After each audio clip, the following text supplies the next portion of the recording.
കുംഭാരൻ, കുലാലൻ, കുശവൻ കൈകൾ കൊണ്ട് മനോഹരമായ കളിമൺ പാത്രങ്ങൾ ഉണ്ടാക്കുന്ന ഒരേ സമുദായത്തിന്റെ 3 പേരുകളാണ് ഇവ. എന്നാൽ ഇന്ന് ഈ ചൂളയിൽപ്പെട്ട് ചുട്ടുപൊള്ളുകയാണ് ഇവരുടെ ജീവിതം.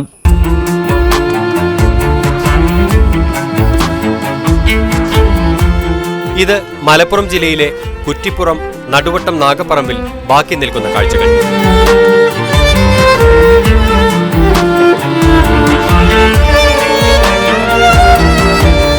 നാട്ടുകാർ കരിവെക്കാൻ ചട്ടിയും കലവും ഉണ്ടാക്കുന്നവർ സ്വന്തം കലം നിറയ്ക്കാൻ പാടുപെടുകയാണ് ഇവിടെ. അറബിക്കടൽ പോലും കടക്കുന്ന ഈ വ്യവസായം സംരക്ഷിക്കാൻ സർക്കാർ തലത്തിലുള്ള പദ്ധതികളാണ് ആവശ്യം.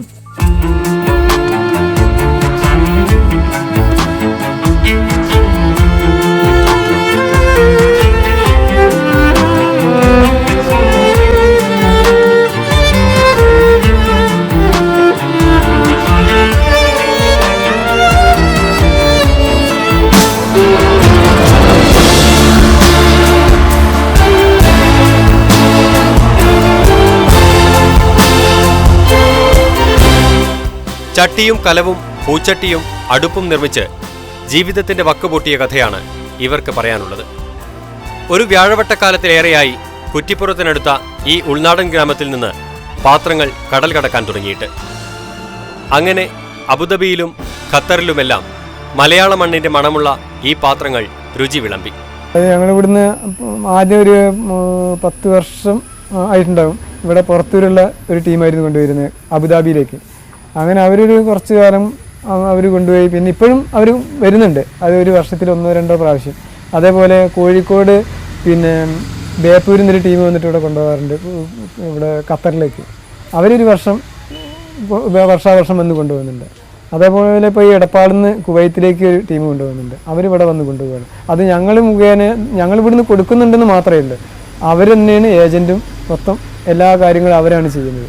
പിന്നെ ഞങ്ങളിവിടെ ഉണ്ടാക്കുന്ന സാധനങ്ങൾക്ക് നല്ല ഡിമാൻഡ് തന്നെയാണ്. തലമുറകളായി കൈമാറിപ്പോന്ന ഈ തൊഴിലിന്റെ സംരക്ഷകർ കൂടിയാണ് ഇവർ. പതിറ്റാണ്ടുകൾക്കിപ്പുറം ഈ കോളനിയിലെ പലരും കുലത്തൊഴിൽ ഉപേക്ഷിച്ചു.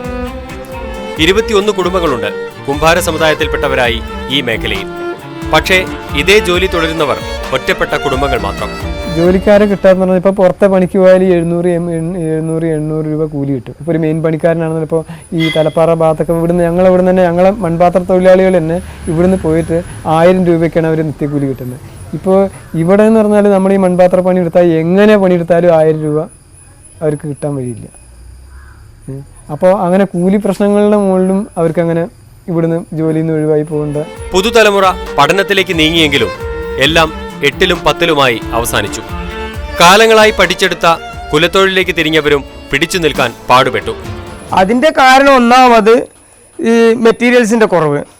പിന്നെ നമ്മൾ പകലന്ത്യോളം പണിയെടുത്ത് കഴിഞ്ഞിട്ടുണ്ടെങ്കിൽ ലാസ്റ്റ് നോക്കുമ്പോൾ ആകാശത്തേക്ക് നോക്കിയ മാതിരിയുള്ളൊരു സംവിധാനമാണ് ഇപ്പോൾ ഇവിടെ കാണുന്നത്. കാരണം ഞാൻ പറഞ്ഞുതരാം, നമ്മളിപ്പോൾ ഒരു മാസം പണിയെടുത്ത് ആ ഒരു മാസം പണിയെടുത്ത് പിന്നെ ചൂള വെച്ച് വരുന്ന സമയത്ത് ചൂളയിൽ വല്ല അപാകതയും സംഭവിച്ചു കഴിഞ്ഞിട്ടുണ്ടെങ്കിൽ ഒരു ഇൻഷുറൻസ് മറ്റുള്ള ഒരു സാധനമൊന്നുമില്ല. അത് നഷ്ടപ്പെട്ടെന്ന്. കാരണം ഈ മണ്ണ്, ചകിരി, വിറക്, ഇത്രയും മെറ്റീരിയൽസ് മുഴുവൻ നമ്മളുടെ അധ്വാനം ഇത് മുഴുവൻ നഷ്ടപ്പെട്ട്. അപ്പോൾ ഇങ്ങനെ കുറേ കുട്ടികൾ ചെറുപ്പം മുതൽ തന്നെ ഇത് കണ്ടുവരുന്ന സമയത്ത് ഓട്ടോമാറ്റിക്കായിട്ട് കുട്ടികൾക്ക് തന്നെ ആ ഒരു ഫീൽഡ് അത്ര അങ്ങോട്ട് പോരാ എന്നല്ല തോന്നുന്നില്ല. കാരണം എന്തെങ്കിലും അതിനൊരു ബെനിഫിറ്റ് അല്ലെങ്കിൽ ആ നഷ്ടപ്പെടുന്നതിന് എന്തെങ്കിലും ഒരു സബ്സിഡി ആയിട്ട് ഗവൺമെൻറ് തലത്തിൽ നിന്ന് ഏതെങ്കിലും തരത്തിൽ കിട്ടുകയാണെങ്കിൽ ചിലപ്പോൾ കുട്ടികൾക്ക് ഇത് ഉണ്ടായിക്കൂടായില്ല. പഠിപ്പിക്കുന്നത് അവരായിട്ട് പഠിക്കുന്നുണ്ട്, അവർ കുറേച്ച് പഠിക്കുന്നുണ്ട്. 10ാം ക്ലാസ് വരയ്ക്ക് അല്ലെങ്കിൽ 8ാം ക്ലാസ് വരയ്ക്ക് അങ്ങനെ പല മാതിരി പഠിക്കുന്നുണ്ട്. അവർ പിന്നെ പോരാ തേപ്പ് പണിക്ക് ജോലിക്കൊക്കെ പോകാറായി അങ്ങനെ പോകുന്നുണ്ട്. അതുകൂടാതെ പിന്നെ ഒന്നല്ല, പിന്നെ വേറൊരു പണിക്ക് ഞങ്ങൾക്കൊരു സർക്കാർ കൊണ്ടൊരു ഇതില്ല, ഒരു 10 പൈസയില്ല. എന്നാൽ കുലത്തൊഴിൽ വിടാൻ പക്ഷേ ചിന്നനും കൂട്ടരും തയ്യാറായില്ല. ഏറ്റവും മികച്ച മൺപാത്രങ്ങളാണ് ഇന്നും ചിന്നന്റെ ചൂളയിൽ നിന്ന് പുറത്തെത്തുന്നത്. അതിന് ആവശ്യക്കാരും ഏറെയാണ്. കമ്പനി ഐറ്റം വേറുണ്ട്, ഇപ്പോൾ നല്ല ഐറ്റം. അതാകുമ്പോൾ ഏത് ഗ്യാസ് അടുപ്പിൻ്റെ മുകളിൽ വെക്കാം. സാധാ ചട്ടികൾ ഗ്യാസ് അടുപ്പിൻ്റെ മുകളിൽ വെച്ച് കഴിഞ്ഞാൽ പൊട്ടും, ചൂട് ഓവറായിട്ട്. ഇത് കനുള്ള ഐറ്റം കമ്പനിയുടെ ഗ്യാസിൻ്റെ മുകളിൽ വെക്കാനായിട്ടുള്ള സാധനമുണ്ട്. അപ്പോൾ അതാണ് ഇപ്പോൾ എല്ലായിടത്തും ഗ്യാസാണല്ലോ, അപ്പോൾ എല്ലാവർക്കും ഗ്യാസും വെക്കാൻ. അപ്പോൾ അതാണ് കൂടുതൽ ചിലവും കൂടുതൽ കൊണ്ടുപോകുന്നത്. ഏറെക്കാലം പരമ്പരാഗതമായ രീതിയിൽ തന്നെയായിരുന്നു ചിന്നന്റെയും അളഗിരിയുടെയും മൺപാത്ര നിർമ്മാണം. അസൽ കളിമണ്ണ് ചെത്തിയെടുത്ത് ഉരുട്ടും, വെള്ളം ചേർത്ത് കാലുകൊണ്ട് ചവിട്ടിക്കുഴയ്ക്കും.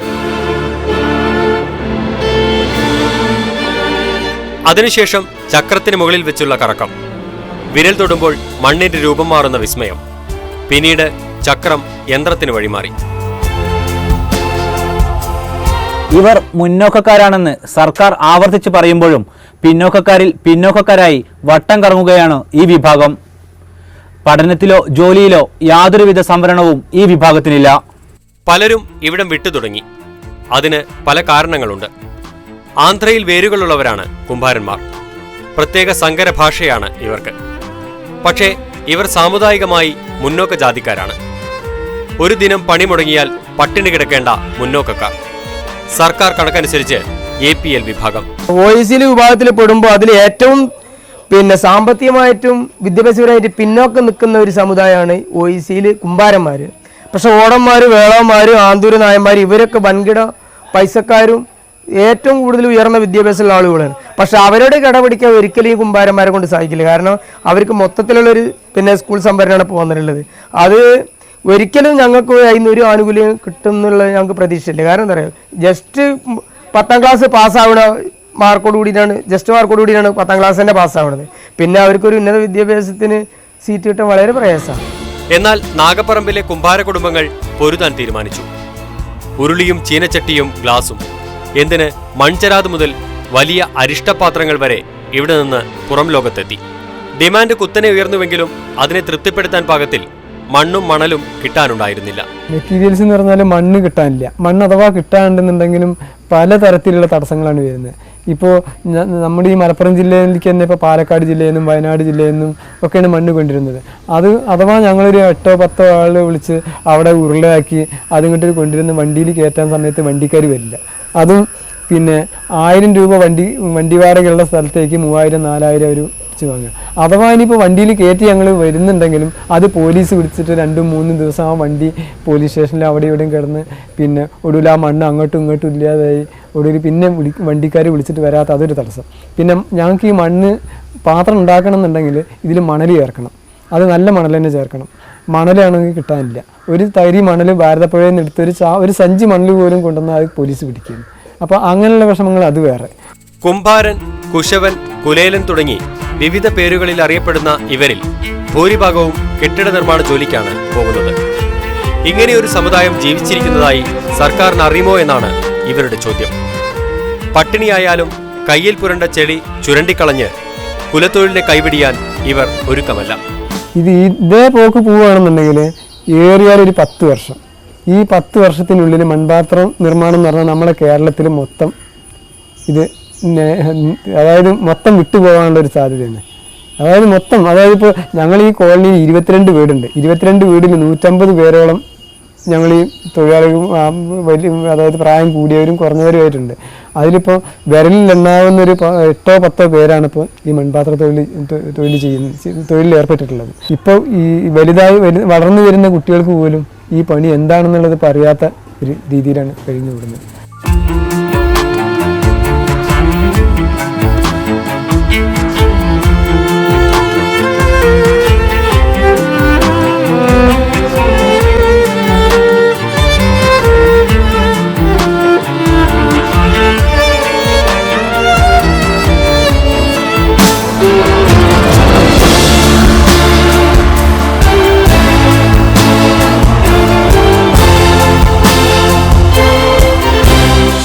കാർഷിക മേഖലയിൽ പ്രതിസന്ധി രൂക്ഷമായതോടെ ഈ കൈപ്പാട് നിലങ്ങളിൽ ഭൂരിഭാഗവും ഇങ്ങനെ കാട് പിടിച്ച് കിടക്കുകയാണ്.